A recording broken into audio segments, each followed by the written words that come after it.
প্রবীণদের মর্যাদাপূর্ণ ও নিরাপদ জীবনযাপনের সুযোগ তৈরি করেছে ইসাপুরা আনোয়ারা বোরহান প্রবীণ নিবাস।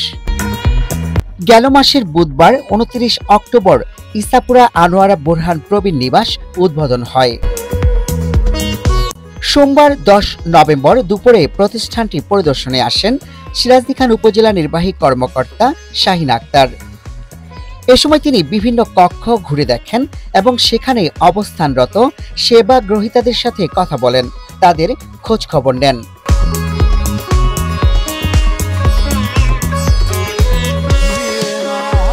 ইসাপুরা আনোয়ারা বোরহান প্রবীণ নিবাসের কর্মকর্তাদের সঙ্গেও তিনি কুশল বিনিময় করেন। এ সময় জনপ্রতিনিধি, শিক্ষক, রাজনৈতিক ব্যক্তি, সামাজিক সংগঠনের সংগঠকরা উপস্থিত ছিলেন।